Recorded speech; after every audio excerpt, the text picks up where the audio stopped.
the state of real estate. What's your thoughts on that? So my thoughts were they've changed because of the way the market's going. But my thoughts were that by now, the interest rates would have like cooled down. But it seems like that's not the point. The good thing is that Powell actually mentioned last week that the Federal Reserve interest rates actually are, I think at last time I checked, like 4 point something. Now, for those Which before you go on really quickly, yeah, what Jay is saying, and correct me if I'm wrong, even though I'm trying to tell you what you're saying, yeah, that's 4%. That's what that is what the federal bank charges for interest to loan to the other banks. yeah. So when somebody says interest rates are at 4%, that's Federal Reserve talk.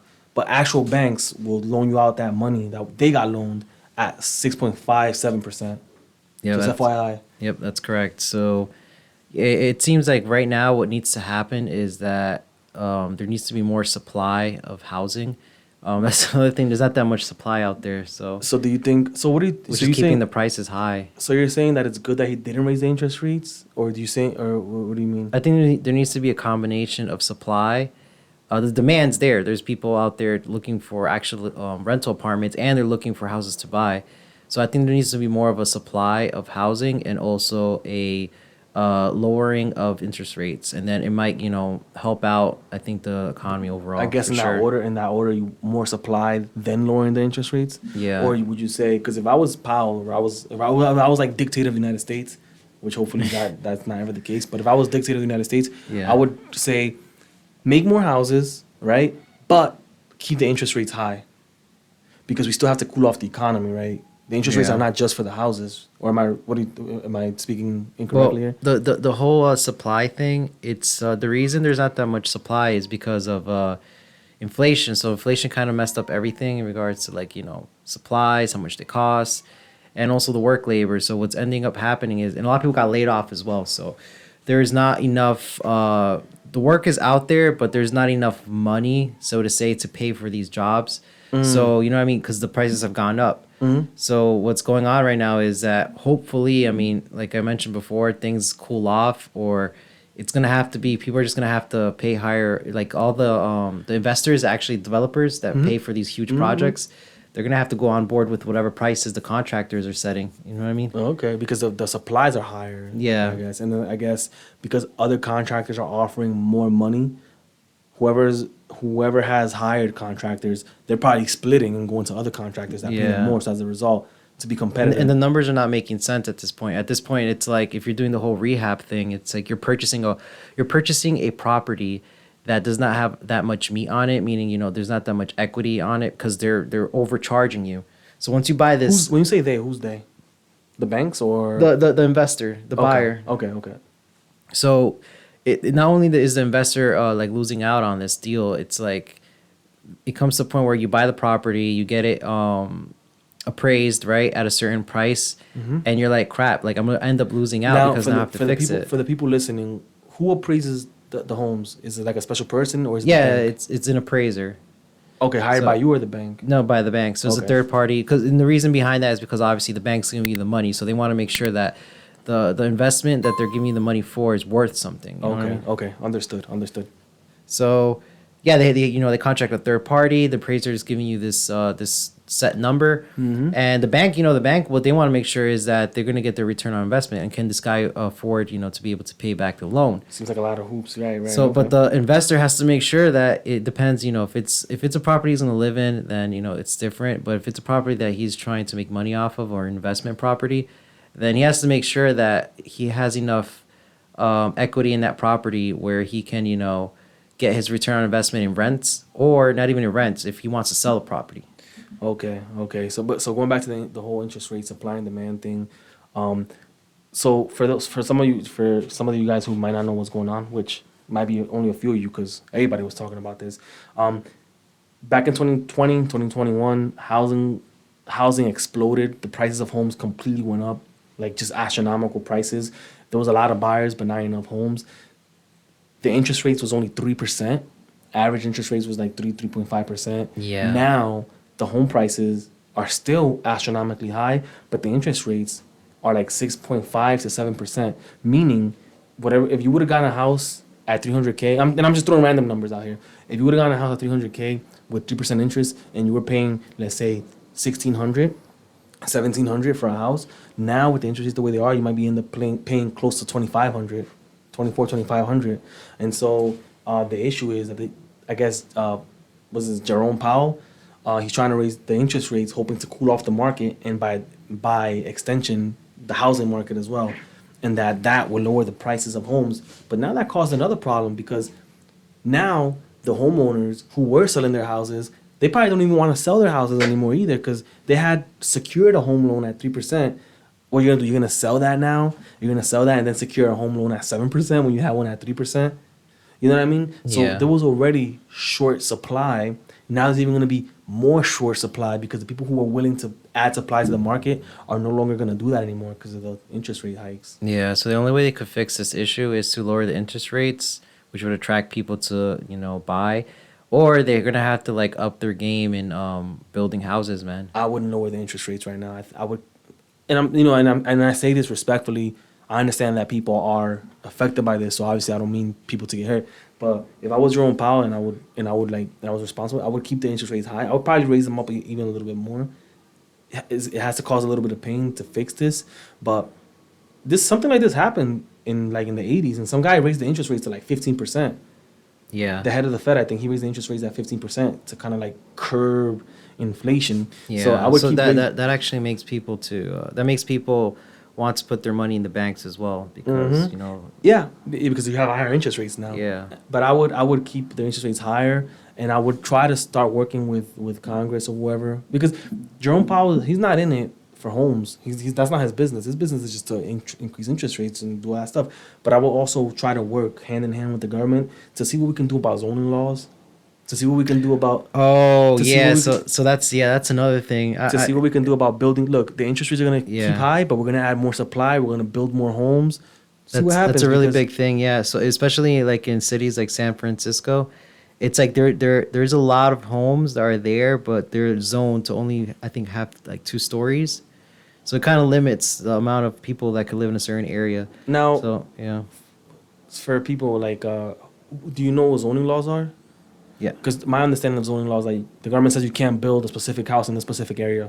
So Kinda like, every municipality has their zoning laws. So it basically allows you. It basically has set rules of what kind of property you could build. Because there's different types of property, right? There's residential, there's commercial, Commercial. there's industrial. Okay. So there's different types of property, and it depends on the zone. It depends on the area, Mhm. and if the municipality allows certain properties to be built in certain zones, then then you're fine. But of course, it's pretty hard to like turn and bend the rules because it's like laws have been set in place, and also you have to look at the way the community has been built. You don't want to build an industrial complex in the middle of a residential area. You know what I mean? Makes sense. So it's like they have to like go back in their blueprints of the city and have some sort of compromise between the people that are already living there and the investors that want to come in and build something. Now, do you think that there should be some discussion of with all this remote work, all the remote work stuff that's happening? Do you think there should be some kind of discussion of like businesses letting go of these buildings and just converting them into like rental properties? Yeah, What do you think? I'm telling you the truth, man. What's gonna end up happening? From what I've seen, a lot of my friends that work at tech companies or just the news in itself, they're bringing back workers to the commercial buildings, man. Oh, they're bringing them back. Yeah, they're in? bringing them back, man. Yikes. This whole like work from home, only work from home model is not gonna exist moving forward. I think there's definitely be a hybrid, right? But the whole like if you see the big tech companies, if they're doing that, the small private companies that Yeah. barely have money, you Mhm. know what I mean? It's Tech companies are the trailblazers Yeah, when it pretty comes much. from working from home, and they were the ones who were paying people to, they're like, hey, come work with us. We're gonna pay a lot of money, and you get to work from home. Yeah. But now, the lucrative part of the lucrative deal was working from home. If they're not offering that anymore, it gives the smaller companies a chance to compete for workers. Now is that what you're kind of? Because if Yeah. anybody, what do you think? yeah, that's true. But at the same time, it's like you have to look at the especially if the small company doesn't have any like buildings or a lot of office space. But like these large corporations have like they've invested so much on expanding and on office space where it's like they are encouraging and setting rules in place and policies where it's like, hey guys, you're gonna lose your job if you don't come back to the office because they're losing more money paying those leases than actually paying their employees. So it comes to that point where it's like we have an empty space. Yeah, which kind of sucks too because I think the whole working from home thing, from what I've been told, it changed people's lives for the better. I think so, but there's so many studies out there that I'm talking about lives. I'm not talking about productivity because now the studies are coming out. Studies are coming out that productivity might not be as high as people would have thought. But like people, let's say for example, like, oh, you don't have to pay for daycare. You don't have to drive. You wake up time. You don't have to drive to the office. You don't have to pay for daycare. You don't have to eat out. You're saving so much money on gas, wear and tear on your car. I bought my car like almost 6 years ago, bro. And it's not even 100,000 miles. Wow. You know what I mean? And so people are out here like, and they get to spend more time with their kids. They get to do more chores, like around the house. They don't have to have a day. Hey, like don't say that, man. If you're working, you're not allowed to do chores around the house. No, I'm saying what they're saying. That's not what I don't even work remote. I'm just saying like, freaking. I'm just saying my car had 100,000 miles because I can walk to my job if I had to. Yeah. But and walking is good for you. And as you guys know, I'm an avid runner. I'm gonna start. That's gonna be my shtick now. I'm like, as you guys know, I'm an avid runner. But yeah, man, people are saying that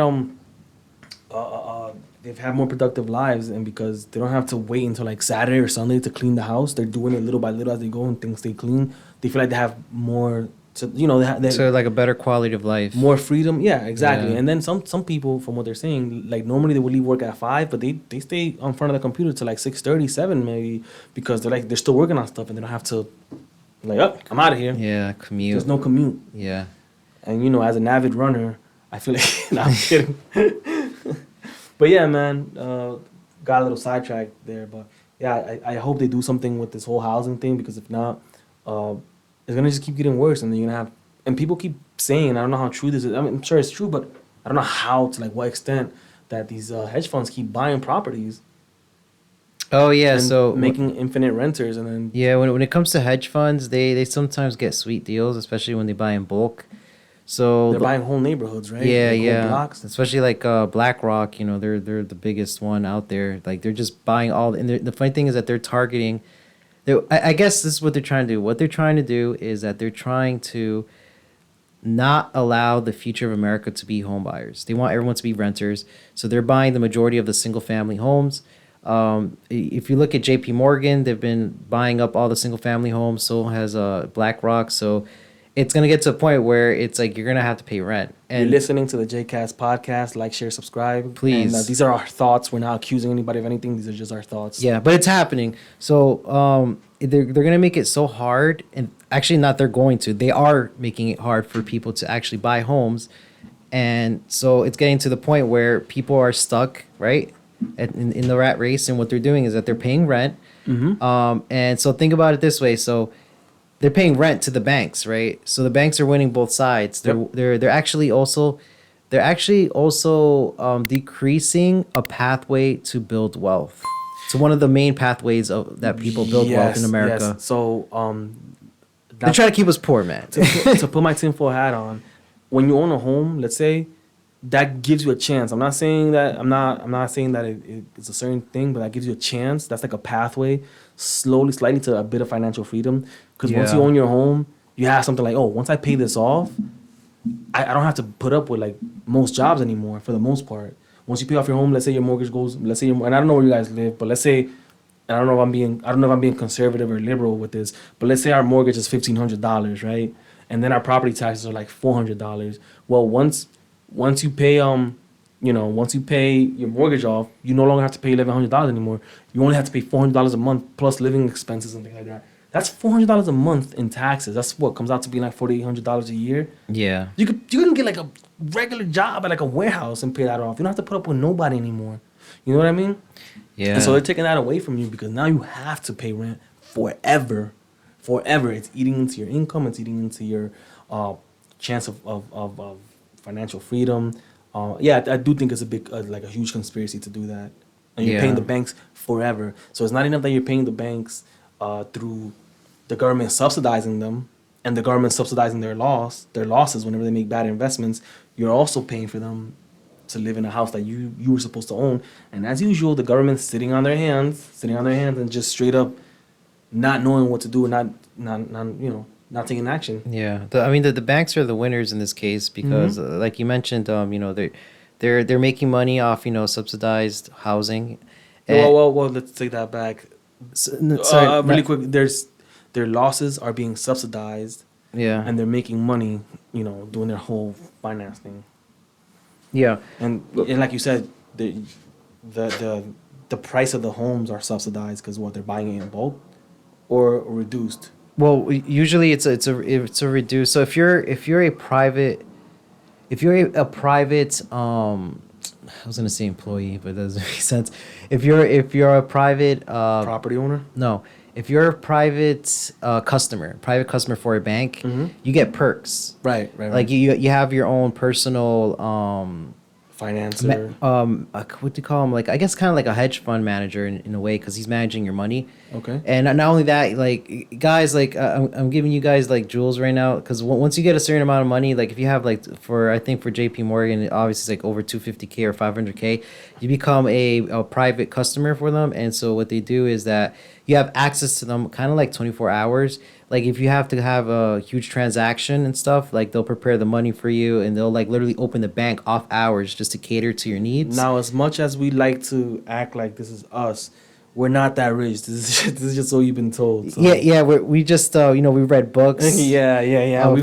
We actually know some guys who are like in their 60s who have done really well for themselves. Yeah. And they tell us this info. So we had to actually look for it. You guys are getting it without even looking. Yeah.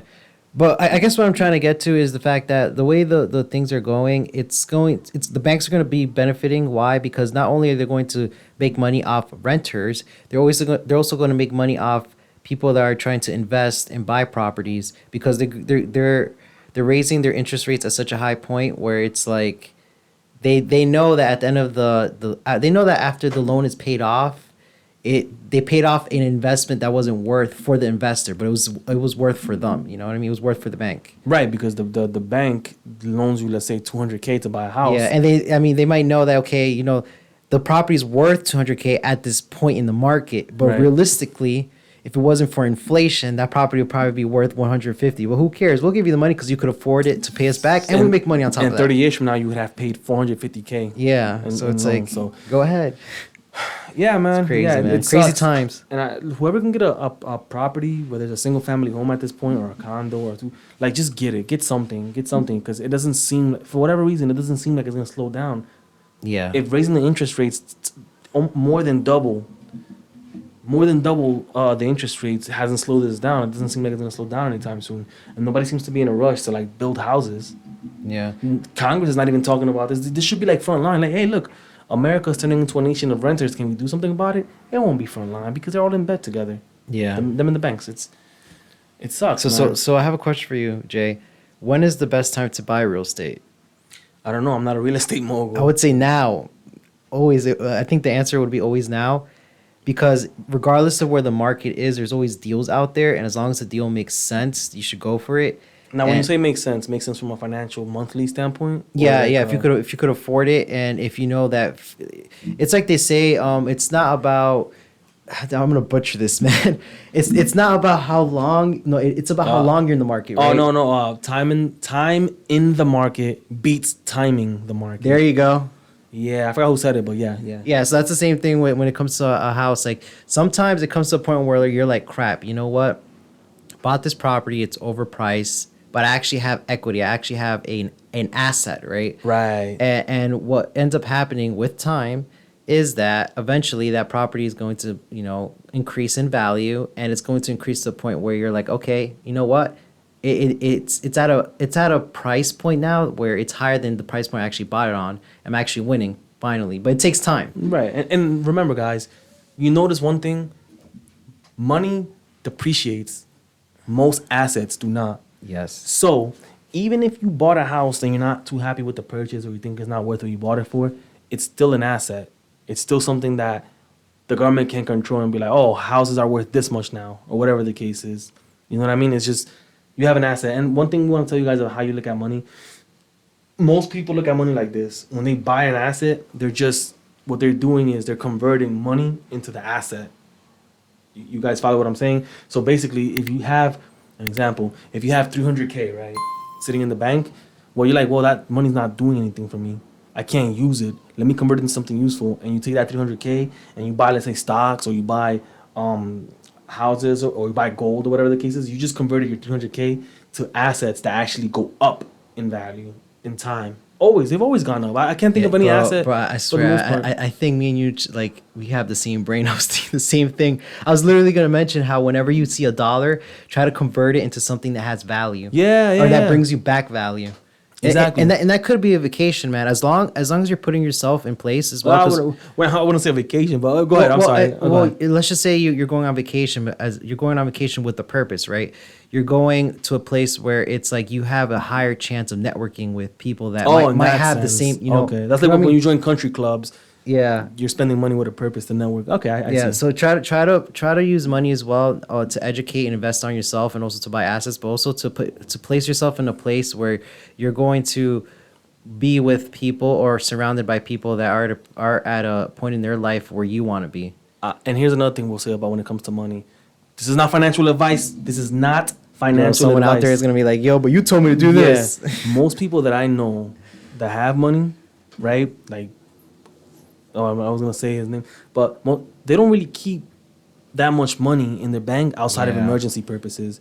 And if they do keep money in the bank, it's because they're ready to make a big purchase. But for the most part, they have assets, they have homes, they have stocks, they have, gold, all that stuff where they're like, oh, this depreciates and I can sell it or I can do whatever with it.